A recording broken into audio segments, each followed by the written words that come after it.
वाराणसी में शुक्रवार को मिली कोरोना जांच रिपोर्ट के अनुसार 11 कोविड संक्रमित मरीज मिले हैं। बीते 24 घंटे में कोरोना से किसी मरीज की मौत नहीं हुई है। शुक्रवार को होम आइसोलेशन से 17 मरीजों को छुट्टी मिली है। वहीं कोविड हॉस्पिटल से किसी मरीज को छुट्टी नहीं मिली है।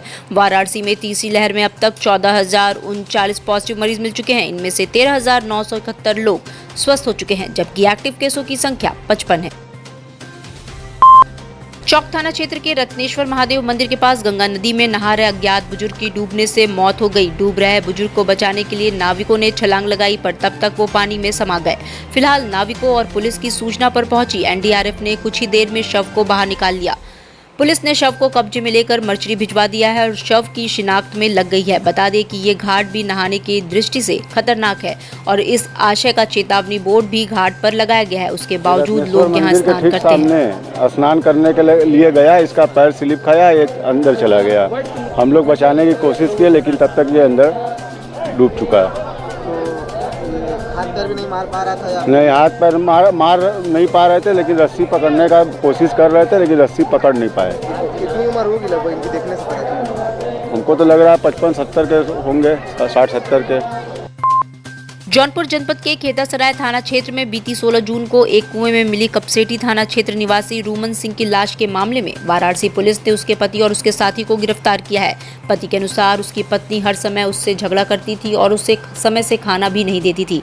इससे परेशान होकर उसने दोस्तों संग मिलकर उसकी हत्या कर दी। पुलिस अधीक्षक ग्रामीण सूर्यकांत त्रिपाठी ने इस ब्लाइंड मर्डर केस का शुक्रवार को खुलासा किया। उन्होंने बताया कि 28 जून को कपसेटी थाना पर मृतका रूमन सिंह की मां प्रेमा सिंह निवासी ग्राम ज्वनसिंहपुर थाना कपसेटी द्वारा अपनी बेटी की हत्या के संबंध में नामजद तहरीर दी गई थी। इस संबंध में पुलिस ने मुकदमा अपराध संख्या 134/22 की धारा के तहत आईपीएस दर्ज कर मृतका के पति अर्जुन सिंह और 3 अन्य की तलाश शुरू कर दी थी। एक अभियुक्त की गिरफ्तारी शेष। सर, घटना कहाँ हुई? इसमें ये पता चला है कि वो लोग आजमगढ़ में रहते थे, पति पत्नी और परिवार वहीं पर बिजनेस करते थे। वहाँ से किसी बहाने से अपनी पत्नी को ले जा करके सराय ख्वाजा थाना क्षेत्र में, जो जौनपुर थाना क्षेत्र है, वहाँ अपने दोस्त के घर पे उसकी चक्की पर खाना बनवाया, वहीं खाने में जहर मिलाया, नींद की गोली मिलाया। तो उससे जो वो फेंट हो गई, तो उसके साथ शायद वो भी तकिया से उसका मुंह भी दबाया। उसके बाद ले जा करके एक कुएं में डाला और वो कुआं आजमगढ़ के सरायमीर थाना क्षेत्र में। इस तरह से ये पूरा 2 जिलों में पड़ता है, आजमगढ़ में और जौनपुर में। लेकिन चूंकि वो यहाँ के रहने वाले थे, इसलिए चूंकि वादी यहाँ है, इसलिए मुकदमा यहाँ लिख करके पूरी कार्रवाई की। विश्व वैदिक सनातन संघ के अध्यक्ष जितेंद्र सिंह बिसेन को जिला जज की अदालत से बड़ा झटका लगा है। जिला जज अजय कृष्ण विश्वेश ने बिसेन की पुनरीक्षण याचिका को पोषणीय न मानते हुए खारिज कर दिया है। बता दें कि जितेंद्र सिंह बिसेन ने इसके पहले वही वाद स्पेशल सीजेएम की अदालत में डाला था। वहां भी कोर्ट ने इसे पोषणीय न मानते हुए खारिज किया था, जिसका रिवीजन जिला जज के यहां डाली गई थी। इस संबंध में डीजीसी क्रिमिनल आलोक चंद्र शुक्ला ने बताया कि जिला जज ने जितेंद्र सिंह बिसेन के अधिवक्ता ने उनके द्वारा डाली गई याचिका को पोषणीय होने के स्तर पर सुना। विश्व वैदिक सनातन संघ के अध्यक्ष जितेंद्र सिंह बिसेन ने जिला जज की कोर्ट में निगरानी अर्जी दाखिल करते हुए कहा कि ज्ञानवापी ढांचा को हटाने के लिए मुगलों ने तोड़ने की कोशिश की। बाद में बचे हिस्से को पेंटिंग व चूना कर मंदिर की पहचान मिटाने का प्रयास किया गया, जो उपासना स्थल अधिनियम 1991 की धारा 3 का उल्लंघन है। उदयपुर को लेकर देश भर में फैले आक्रोश के मद्देनजर वाराणसी में हाई अलर्ट है। ऐसे में जुमे की नमाज शांति से संपन्न करवाने के लिए पुलिस प्रशासन मुस्तैद रही। शहर की सभी मस्जिदों में अमन चैन की दुआ के साथ नमाज सकुशल संपन्न करवा ली गई। इस दौरान सुरक्षा की कमान स्वयं सीपीए सतीश गणेश ने और स्वयं ज्ञानवापी मस्जिद के पास गेट नंबर 4 पर मौजूद रहे। इसके पहले उन्होंने रथ यात्रा मेला स्थल का भी निरीक्षण किया और आवश्यक दिशा निर्देश दिए। इसी क्रम में वाराणसी के मुस्लिम बहुल और मिश्रित आबादी वाले क्षेत्रों में लगातार पुलिस द्वारा फुट पेट्रोलिंग की जा रही है। आज जुमे की नमाज को लेकर सतर्कता बरती गई और सभी मस्जिदों पर पुलिस टीम का पहरा रहा।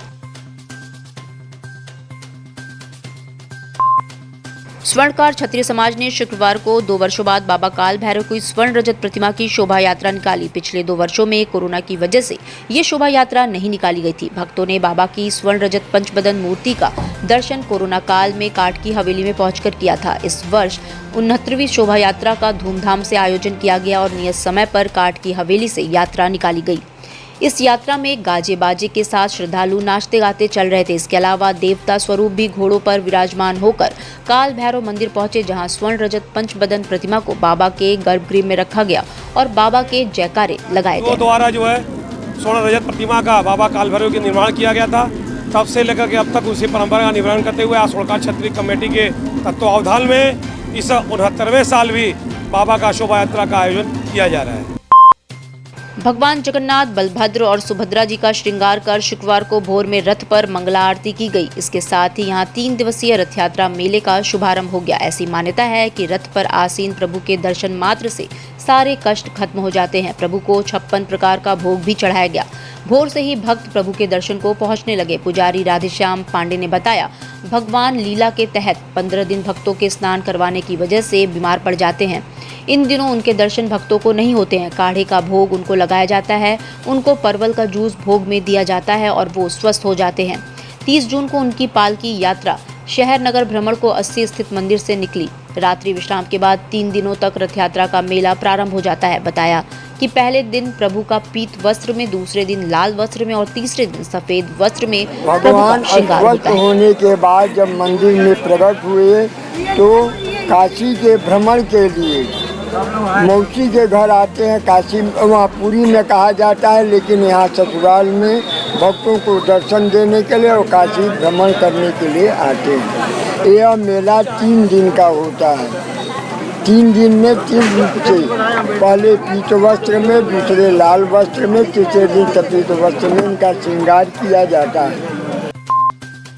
पूरे प्रदेश में संचारी रोग नियंत्रण अभियान का शुभारंभ 1 जुलाई शुक्रवार से हुआ है। इसी के साथ ही 16 से 31 जुलाई तक दस्तक अभियान चलेगा। वाराणसी के कबीर चौरा स्थित जिला महिला अस्पताल से इस अभियान की शुरुआत हुई। दक्षिणी विधायक नीलकंठ तिवारी और सीएमओ ने विशेष संचारी अभियान की रैली को हरी झंडी दिखाकर रवाना किया। विधायक नीलकंठ तिवारी ने बताया कि मुख्यमंत्री योगी आदित्यनाथ के नेतृत्व में हर साल 1 जुलाई से संचारी रोग नियंत्रण अभियान चलाया जाता है। इसी के तहत वाराणसी में भी इस अभियान की शुरुआत हुई है, जिसमें अलग अलग विभाग के कर्मचारी भी शामिल हुए।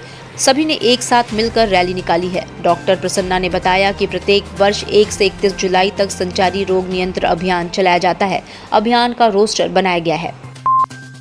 मैं ओवरटाइम नहीं करता था, बल्कि उन्हें हमारी ज़रूरत थी, इसलिए मैं यहाँ 18 घंटे काम करता था, पर हमें फिर भी सुकून नहीं मिलता था और ये सिलसिला लगातार चलता रहा। हमें खुशी है कि कोरोना की रफ्तार अब कम है, हमें वो दिन दोबारा ना देखना पड़े। ये कहना है कबीर चौरा मंडलीय अस्पताल के इमरजेंसी चिकित्सा अधीक्षक डॉक्टर वीके सिंह का। डॉक्टर वीके सिंह देश के उन डॉक्टरों में शुमार हैं जिन्होंने कोरोना काल में अपने परिवार से ज्यादा आम जनता की चिंता की और कईयों को मौत के गाल से खींचकर बाहर निकाला। नेशनल डॉक्टर्स डे पर डॉक्टर वीके सिंह ने लाइव वीनस से कोरोना काल और आम दिनों में डॉक्टर्स के कर्तव्यों पर चर्चा की।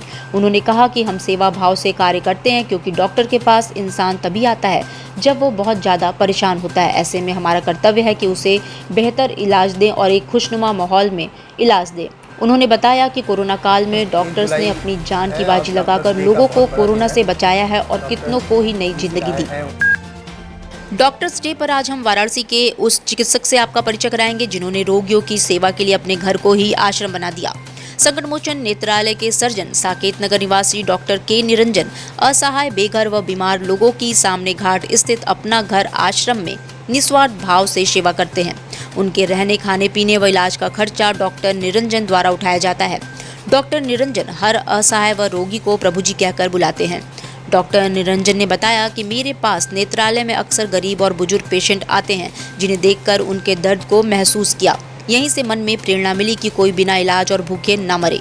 डॉक्टर निरंजन ने बताया कि अपना घर आश्रम में रहने वाले सभी जरूरतमंदों को प्रभु जी कहा जाता है। सभी का इलाज, सर्जरी निःशुल्क किया जाता है।